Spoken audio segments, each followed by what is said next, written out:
You try to hug him. He runs away. You insist. He scratches. And you think you have a defective, cold, traumatized cat. Wrong. You have a completely normal cat. And the reason he rejects hugs has nothing to do with a lack of love. It has to do with something no one ever told you.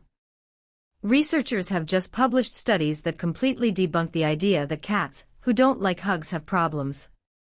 In fact, they found the opposite. Cats who tolerate hugs are suppressing fundamental instincts.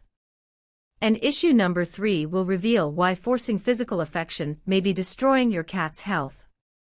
You're about to discover the scientific truth about feline touch. Why hugs are interpreted as a threat. What it really means when your cat accepts or rejects physical contact. And, most importantly, how to create a deep bond with a cat who will never want to be hugged. Because real connection has nothing to do with hugs. Never has. In 2020, the University of Finland conducted the largest study ever on physical contact tolerance in domestic cats. They analyzed 5,700 cats of varying breeds and backgrounds. They measured cortisol, heart rate, and behavior during different types of physical interaction. The results shocked even experienced veterinarians. They found that 82% of cats exhibit significant stress elevation during hugs. Even when they don't show visible resistance. Even when they remain still. Their bodies are immobile, but their nervous systems are in full threat mode. They're not accepting affection. They're freezing in response to danger. But the most disturbing finding came from long-term studies. Cats forced to tolerate frequent hugs developed a 60% higher rate of idiopathic cystitis, an inflammation of the bladder caused by chronic stress. The connection is direct. Unsolicited hugs create stress, and stress causes actual physical illness. Today you'll understand why happy brains process hugs as predatory capture. How to differentiate a cat that genuinely welcomes contact from a cat that just freezes. And most importantly, how to create a connection so deep that your cat will seek physical contact. But on their terms. In their moments. In their way. Because when you stop forcing it, something magical can finally happen. Reason number 1. Hugs activate anti-predation protocols. This isn't a metaphor. It's neurology. When you wrap your arms around a cat, you're replicating exactly what predators do to immobilize prey before killing. And the feline brain recognizes this pattern instantly. Cats are both predator and prey.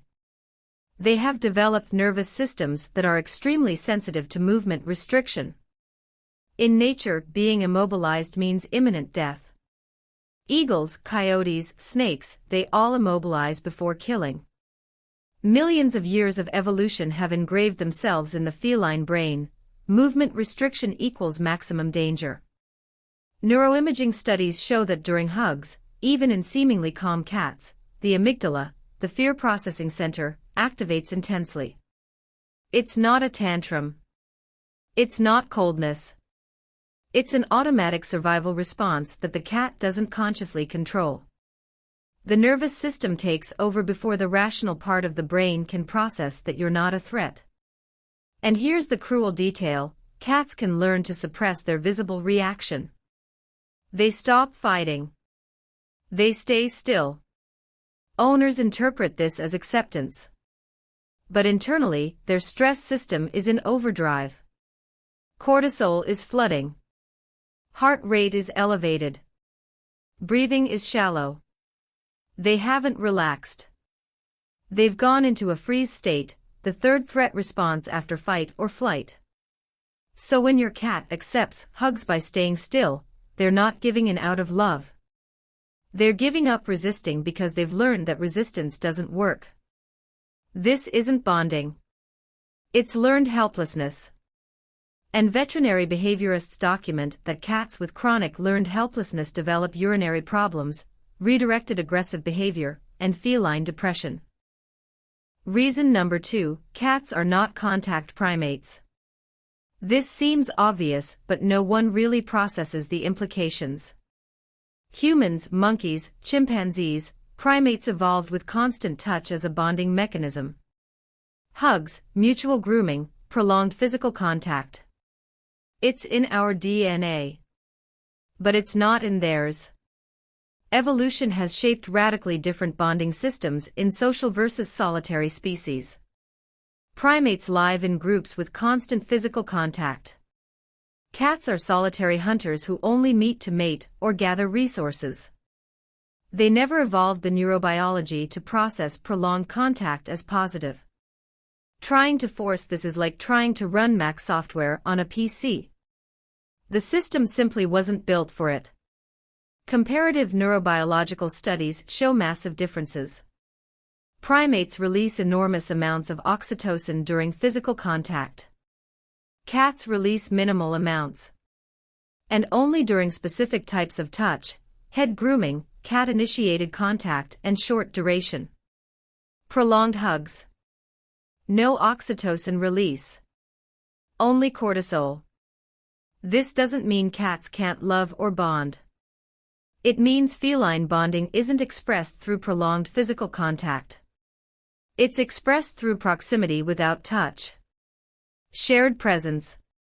Slow blinking. Brief, specific grooming. Choosing to be in the same space. These are different love languages, not an absence of love. And here's the insight that changes everything. When you stop forcing contact on your terms and start accepting proximity on the cat's terms, the cat often chooses to be closer. Because proximity ceases to be dangerous. Being close to you no longer means the risk of being captured in an inescapable embrace. It simply means being close. And that, for cats, can be enough.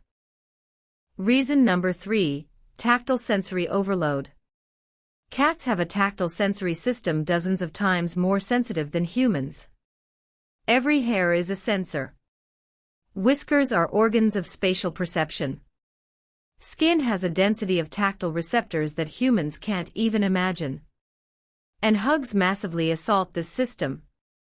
When you hug a cat, you're simultaneously compressing thousands of hairs, pressing whiskers against your body, and applying pressure to areas with high nerve concentrations. For the cat, it's not cuddling. It's a sensory flood. Imagine someone touching you with rough sandpaper gloves while blasting music. It's a comparable overload. Tactile preference studies show that cats have specific areas where they tolerate touch: the top of the head, cheeks, and the base of the jaw. Why? Because these areas contain scent glands. Touch in these areas serves a purpose. It blends scents and strengthens shared territorial marking. Touch has a social purpose, not just a pleasant sensation, but a whole body. No clear social purpose. Just pointless sensory stimulation. And cats are extremely functional creatures. Behaviors need to have a purpose. Purposeless touch is irritating at best, painful at worst. Especially in areas like the belly, paws, and base of the tail, where sensitivity is extreme. And there's a documented phenomenon called pet aggression. A cat is accepting touch, then suddenly bites or scratches, seemingly for no reason. It's not a surprise attack. It's a sensory threshold being crossed. The nervous system has accumulated irritation to a critical point. The cat has signaled it before: tail wagging, ears back, skin trembling, but owners ignore it. And when the stimulus becomes intolerable, the response is explosive. Hugs are essentially guaranteed affection aggression. There's no way to avoid exceeding the threshold. You're stimulating all zones simultaneously, for a prolonged period, without allowing the cat to control the intensity or duration. It's the perfect recipe. Reason number 4, and this is the one owners most reluctant to accept: restricted mobility is an existential threat. Cats are primal escape animals. When faced with danger, their first response is always to flee. Don't fight. Don't negotiate. Run away. And hugs completely remove that option. Veterinary neurologists explain, when a cat realizes it can't move freely, specific brain structures go into high alert. This isn't a conscious thought like "I'm trapped." It's the brainstem's automatic response: compromised mobility equals possible death. The sympathetic nervous system is fully activated. Studies have measured adrenaline levels in cats during hugs. Even cats that remain motionless experience adrenaline spikes comparable to being chased by predators. The body is preparing for the fight for its life. Muscles tense, ready for a burst of movement. Senses are on high alert. Cognitive processing is switched off, pure survival mode. And here's what humans don't understand: this state is intensely uncomfortable. Not just psychologically, but physically. Prolonged adrenaline causes internal tremors, nausea, and muscle pain. It's physiological exhaustion. When you finally let go, the cat doesn't feel immediate relief. It needs time for the nervous system to de-escalate. It can take hours. What if this happens repeatedly? Cats develop what researchers call chronic hypervigilance. They're constantly monitoring you, anticipating when the next cuddle will happen. They can't relax in your presence. They need to always be ready for the next capture. This completely destroys the sense of security that is the foundation of any relationship. So when you say, "My cat doesn't like me, he always runs away when I approach," ask yourself, how many times have you forced contact that he tried to avoid?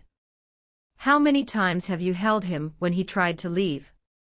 Because cats have excellent memories. And they quickly learn that human proximity carries the risk of capture. The solution ISN. Reason number 5, disruption of essential behaviors. Cats are ritual creatures with specific behavioral needs that must be performed in specific sequences. Grooming, territorial patrolling, simulated hunting, resting. When hugs interrupt these sequences, it's not just annoying. It's psychologically destabilizing. We observed clear patterns. Cats whose owners frequently interrupt natural behaviors with demands for affection develop what we call chronic motivational conflict. The brain is trying to execute essential behavioral programming, but is forced to divert to manage unwanted social interaction. This causes measurable neurological frustration.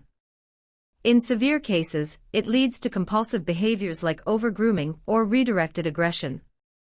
Cats spend up to 50% of their waking hours grooming themselves. It's not vanity. It's essential health maintenance, temperature regulation, parasite removal, and the distribution of protective oils on the skin. When you interrupt grooming to cuddle, you're forcing your cat to choose between necessary hygiene and avoiding social confrontation. Neither choice is a good one. Time budget studies show that cats with intrusive owners spend 30% less time on essential behaviors. They don't recover this time later. It's lost. Incomplete grooming, inadequate territorial patrol, less simulated hunting time. The result: dysregulated, stressed cats operating below baseline well-being. And there's a specific pattern. Cats know when their owners are approaching, intent on catching them. Human body language is predictable. So the cat constantly needs to stop what it's doing to assess whether it needs to flee. It can't fully focus on anything. It's always partially monitoring you. This is constant cognitive exhaustion. The solution is counterintuitive. When you completely stop trying to pick up or cuddle, the cat stops defensively monitoring you. It can finally relax and perform natural behaviors without interruption. And when it succeeds in. So if hugs are out, how do you create physical connection? Because cats do like physical contact. Just not the kind humans impose. There's a full spectrum of touch that cats not only tolerate but actively seek. You just need to learn the correct grammar. First, duration. Cats prefer brief, repeated touches to prolonged ones. 3 seconds of head petting, pause, repeat. It's better than 30 continuous seconds. Why? Because pauses allow the cat to process, decide whether to continue, and signal if to stop. You're providing continuous autonomy, not capturing for a fixed period. Second, location. Stay in the facial gland areas, top of the head, between the ears, cheeks, under the chin. Avoid the body, belly, paws, and tail. Cats that eventually accept body touch do so after months or years of trust built through touch only in safe areas. You need to gain access gradually. Third, and most importantly, let the cat initiate. Make yourself available.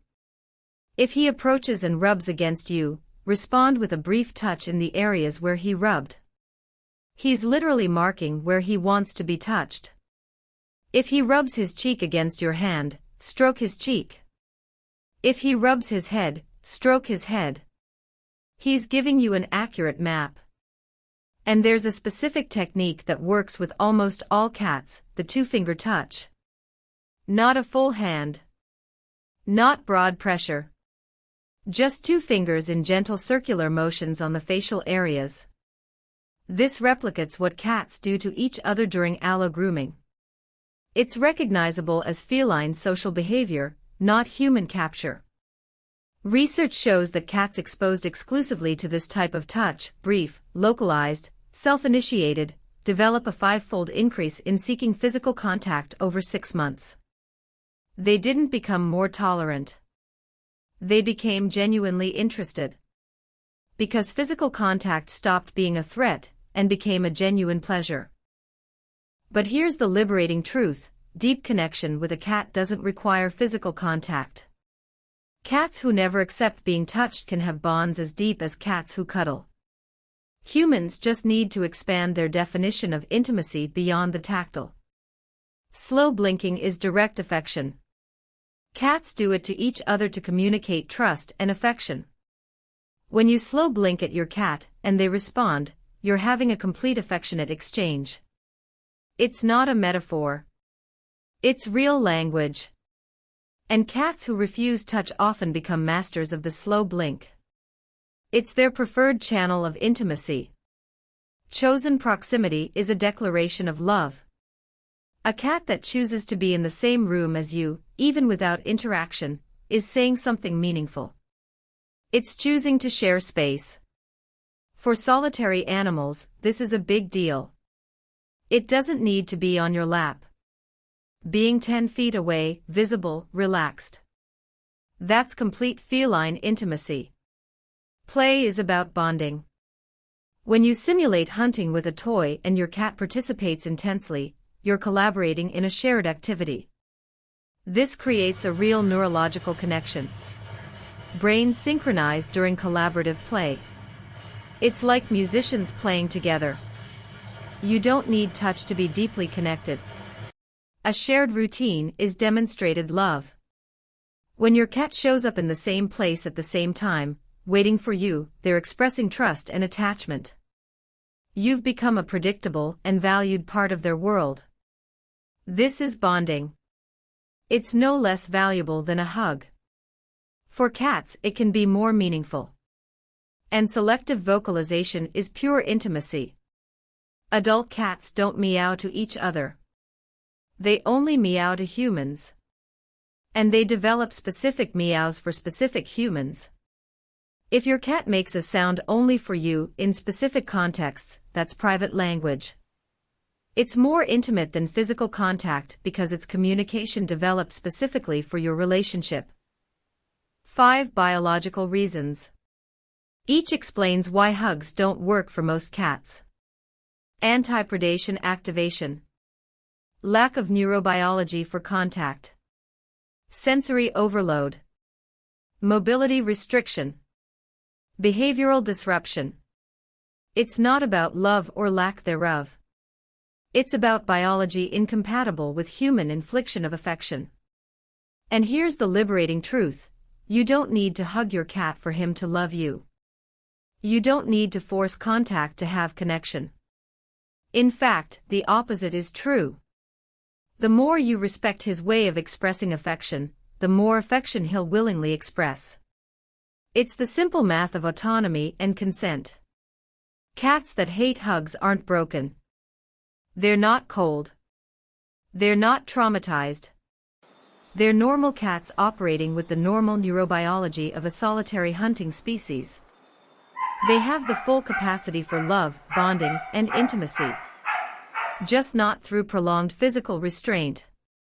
And this should be respected, not corrected. So you have a clear choice. Continue to force human forms of affection, have a stressed cat that avoids you and possibly develops stress-related health problems. Or adapt your expression of affection to feline language, and have a cat that seeks you out, chooses to be near you, and expresses genuine affection on its terms. And when you finally accept that your cat doesn't have to like hugs to love you, something profound happens. You stop measuring love by human metrics. You start to see the declarations of affection that were always there but you ignored. That slow blink. That choice to sit close. That specific meow. That constant presence. Feline love is quiet. It's subtle. It's expressed through choices, not dramatic displays. A cat that chooses to be in the same room every night. Loves you. A cat that blinks slowly when you come home. Loves you. A cat that brings a toy and waits for you to play. Loves you. No hugs necessary. Never was. Researchers studying interspecific bonding have come to the same conclusion. The strongest relationships between